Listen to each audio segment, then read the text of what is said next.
दृष्टि आईएएस के टुडे जी के प्रोग्राम में आपका स्वागत है। शुरुआत करते हैं पिछले अभ्यास प्रश्न से, जिसमें हमने आपसे पूछा था भारतीय संसद के संयुक्त सत्र के संदर्भ में निम्नलिखित कथनों पर विचार कीजिए। कथन 1 था भारतीय संविधान के अनुच्छेद 108 में संयुक्त बैठक का प्रावधान है।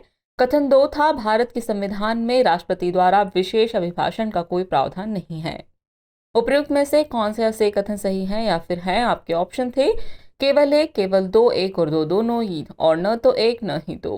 तो इस प्रश्न का सही उत्तर है विकल्प ए, यानी केवल एक कथन ही सही है। आप में से कई व्यूअर्स ने इस प्रश्न का एकदम ठीक जवाब दिया है। चलिए अब आगे की बात को एक्सप्लेनेशन से समझते हैं। हाल ही में भारत की राष्ट्रपति द्रौपदी मुर्मू ने बजट सत्र की शुरुआत में संसद के संयुक्त सत्र को संबोधित किया।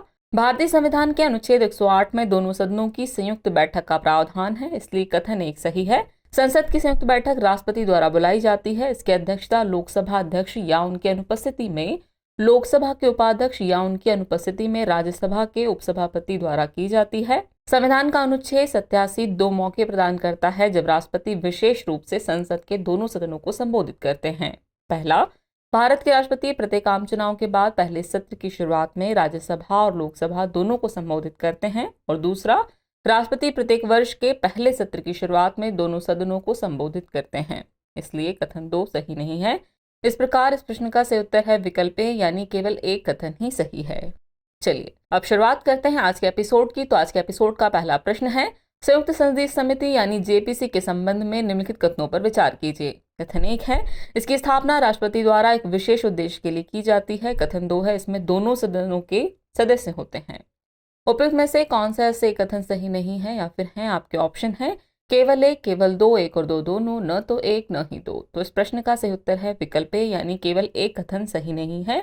चलिए आगे की बात को हम एक्सप्लेनेशन से समझ लेते हैं।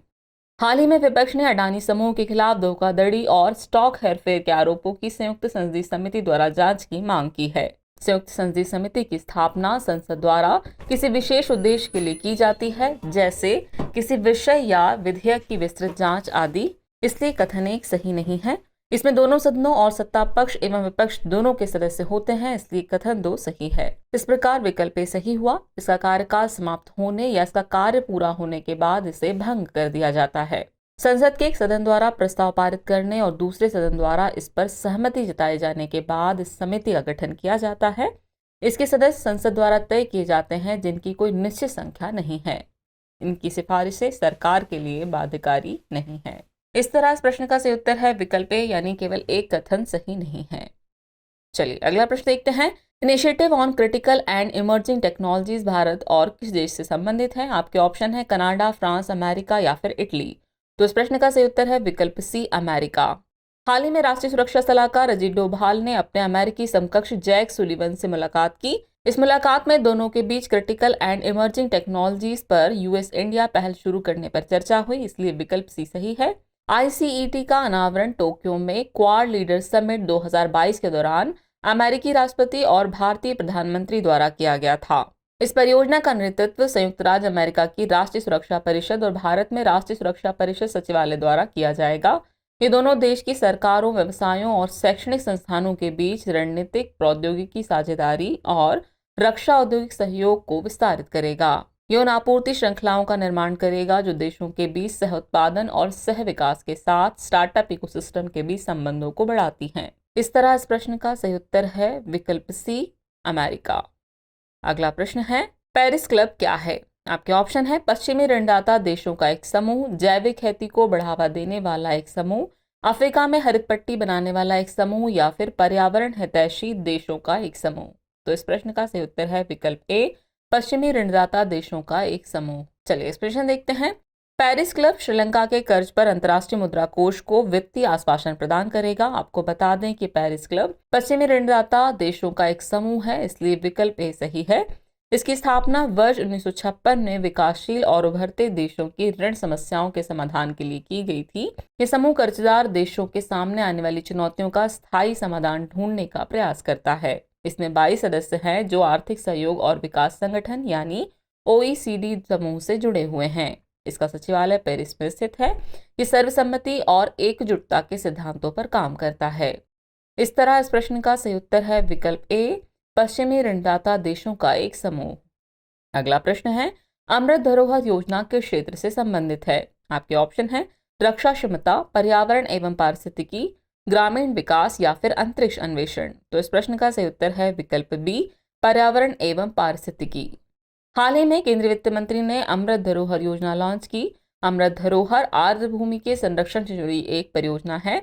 इस योजना का उद्देश्य आर्द्र भूमियों के इष्टतम उपयोग को बढ़ावा देकर उनका संरक्षण करना है, इसलिए विकल्प बी सही है। इसे अगले 3 सालों में लागू किया जाएगा। ये योजना इको टूरिज्म और कार्बन स्टॉक को बढ़ाएगी, साथ ही स्थानीय समुदायों को उनकी आय सृजन में भी मदद करेगी। आपको बता दें कि हमारे देश में रामसर स्थलों की कुल संख्या बढ़कर 75 हो गई है। 2019 में इस सूची में 49 नई साइटों को जोड़ा गया है, जिनमें 19 साइट 2022 में जोड़ी गई हैं। रामसर स्थल अंतर्राष्ट्रीय महत्व की आर्द्र भूमि है, जिन्हें आर्द्र भूमि पर रामसर कन्वेंशन 1971 के मानदंडों के तहत नामित किया गया है। इस तरह इस प्रश्न का सही उत्तर है विकल्प बी, पर्यावरण एवं पारिस्थितिकी। अगला प्रश्न है, भारतीय सेना द्वारा ऑपरेशन सद्भावना कहाँ चलाया जा रहा है? आपके ऑप्शन है लक्षद्वीप, अंडमान और निकोबार, पुदुचेरी या फिर लद्दाख। तो इस प्रश्न का सही उत्तर है विकल्प डी, लद्दाख। भारतीय सेना ऑपरेशन सद्भावना के हिस्से के रूप में कई कल्याणकारी गतिविधियां चला रही है। इन गतिविधियों में सेना द्वारा सद्भावना स्कूल चलाना, बुनियादी ढांचा विकास परियोजनाएं और शिक्षा यात्राएं आदि शामिल हैं।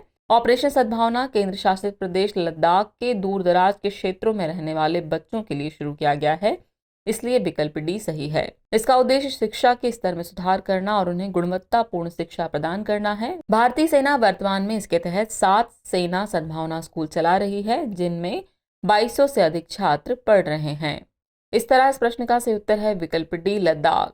अगला प्रश्न है, निम्नलिखित कथनों पर विचार कीजिए। पहला कथन है जाम्बिया एक लैंडलॉक या स्थल रुद्ध देश है। कथन 2 है जाम्बेजी नदी अटलांटिक महासागर में गिरती है। उपरोक्त में से कौन सा से कथन सही है या फिर हैं? आपके ऑप्शन है केवल एक, केवल दो, एक और दो दोनों, और न तो एक न ही दो। तो इस प्रश्न का सही उत्तर है विकल्प ए, यानी केवल एक कथन सही है। चलिए हम इस विश्लेषण से आगे की बात को समझते हैं। हाल ही में जाम्बिया के एक संसदीय प्रतिनिधिमंडल ने राष्ट्रपति भवन में भारत की राष्ट्रपति से मुलाकात की। आपको बता दें कि जाम्बिया दक्षिण मध्य अफ्रीका में एक स्थल रुद्ध देश है, इसलिए कथन एक सही है। एक ऊंचे पठार पर स्थित देश है और इसका नाम जाम्बेजी नदी से लिया गया है। जाम्बेजी दक्षिण मध्य अफ्रीका की एक प्रमुख नदी है। जाम्बेजी का अर्थ टोंगा लोगों की भाषा में महान नदी होता है। अपनी सहायक नदियों के साथ मिलकर यह नदी महाद्वीप का चौथा सबसे बड़ा बेसिन बनाती है। यह नदी मध्य अफ्रीकी पठार पर अपने स्रोत से हिंद महासागर में गिरने से पहले लगभग 3540 किलोमीटर तक पूर्व की ओर बहती है, इसलिए कथन 2 सही नहीं है। यह नदी 6 देशों Angola, Zambia, Namibia, Botswana, Zimbabwe और मोजाम्बिक की सीमाओं को पार करती है या सीमा बनाती है, इसलिए विकल्प ए सही है। यानी इस प्रश्न का सही उत्तर हुआ विकल्प ए, केवल एक कथन सही है। अगला प्रश्न है, कृषि और प्रसंस्कृत खाद्य उत्पाद निर्यात विकास प्राधिकरण यानी एपिडा किस मंत्रालय से संबंधित है? आपके ऑप्शन है कृषि मंत्रालय, वाणिज्य एवं उद्योग मंत्रालय, रसायन एवं उर्वरक मंत्रालय या फिर खाद्य प्रसंस्करण उद्योग मंत्रालय। तो इस प्रश्न का सही उत्तर है विकल्प बी, वाणिज्य एवं उद्योग मंत्रालय। हाल ही में कृषि और प्रसंस्कृत खाद्य उत्पाद निर्यात विकास प्राधिकरण यानी एपिडा ने संयुक्त अरब अमीरात में निर्यात के अवसरों का दोहन करने के लिए एक वर्चुअल क्रेता विक्रेता मीट का आयोजन किया। एपिडा भारत का एक निर्यात व्यापार संवर्धन निकाय है। यह वाणिज्य एवं उद्योग मंत्रालय के तहत काम करता है, इसलिए विकल्प बी सही है। इसकी स्थापना भारत सरकार द्वारा कृषि और प्रसंस्कृत खाद्य उत्पाद निर्यात विकास प्राधिकरण अधिनियम के तहत की गई थी। इस अधिनियम को दिसंबर 1985 में संसद द्वारा पारित किया गया था। एपिडा ने भारत के लगभग सभी कृषि क्षमता वाले राज्यों में अपनी उपस्थिति दर्ज कराई है। साथ ही अपने प्रधान कार्यालय के माध्यम से कृषि निर्यात समुदाय को सेवाएं प्रदान कर रहा है। इस तरह इस प्रश्न का सही उत्तर है विकल्प बी, वाणिज्य एवं उद्योग मंत्रालय।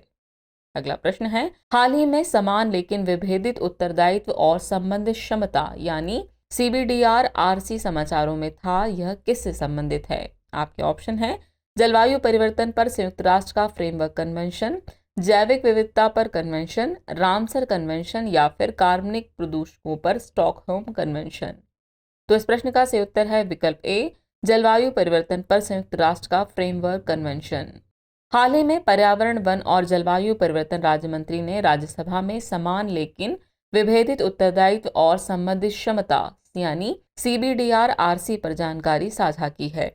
उन्होंने बताया कि COP27 में भारत ने इक्विटी और CBDR-RC के मूलभूत सिद्धांतों पर जोर दिया था। समान लेकिन विभेदित उत्तरदायित्व जलवायु परिवर्तन पर संयुक्त राष्ट्र फ्रेमवर्क कन्वेंशन यानी UNFCCC के तहत एक सिद्धांत है। इसका अर्थ यह है कि विकसित देशों को जलवायु परिवर्तन के विरुद्ध कार्रवाई में विकासशील और अल्पविकसित देशों की तुलना में अधिक जिम्मेदारी लेनी चाहिए, क्योंकि विकसित होने की प्रक्रिया में इन देशों ने सर्वाधिक कार्बन उत्सर्जन किया है और ये देश जलवायु परिवर्तन के लिए सबसे अधिक जिम्मेदार हैं। इसे 1992 में जलवायु परिवर्तन पर संयुक्त राष्ट्र का फ्रेमवर्क कन्वेंशन यानी UNFCCC में शामिल किया गया था, इसलिए विकल्प ए सही है। इस तरह इस प्रश्न का सही उत्तर है विकल्प ए, जलवायु परिवर्तन पर संयुक्त राष्ट्र का फ्रेमवर्क कन्वेंशन। अगला प्रश्न है, नई मंजिल के संदर्भ में निम्नलिखित कथनों पर विचार कीजिए। कथन 1 है कि केंद्रीय क्षेत्र की एक योजना है। कथन 2 है यह अल्पसंख्यक कल्याण के लिए विश्व बैंक द्वारा समर्थित पहला कार्यक्रम है। उपयुक्त में से कौन से ऐसे कथन सही हैं या फिर हैं? आपके ऑप्शन है केवल एक, केवल दो, एक और दो दोनों, और न तो एक न ही दो। तो इस प्रश्न का सही उत्तर है विकल्प सी, एक और दो दोनों ही कथन सही हैं। चलिए एक्सप्लेनेशन से आगे की बात को समझते हैं। हाल ही में अल्पसंख्यक कार्य मंत्री ने लोकसभा में नई मंजिल योजना के बारे में जानकारी साझा की। नई मंजिल भारत सरकार द्वारा शुरू की गई केंद्रीय क्षेत्र की एक योजना है, इसलिए कथन एक सही है। इसे 8 अगस्त 2015 को पटना, बिहार में लॉन्च किया गया था। इस योजना का उद्देश्य उन अल्पसंख्यक युवाओं को लाभान्वित करना है जिनके पास स्कूल छोड़ने का औपचारिक प्रमाण पत्र नहीं है। यह उन्हें औपचारिक शिक्षा और कौशल प्रदान करने एवं संगठित क्षेत्र में बेहतर रोजगार और आजीविका प्राप्त करने में सक्षम बनाती है। इस योजना को विश्व बैंक से 50% वित्त पोषण के साथ 5 साल के लिए 650 करोड़ रुपए की लागत से अनुमोदित किया गया है।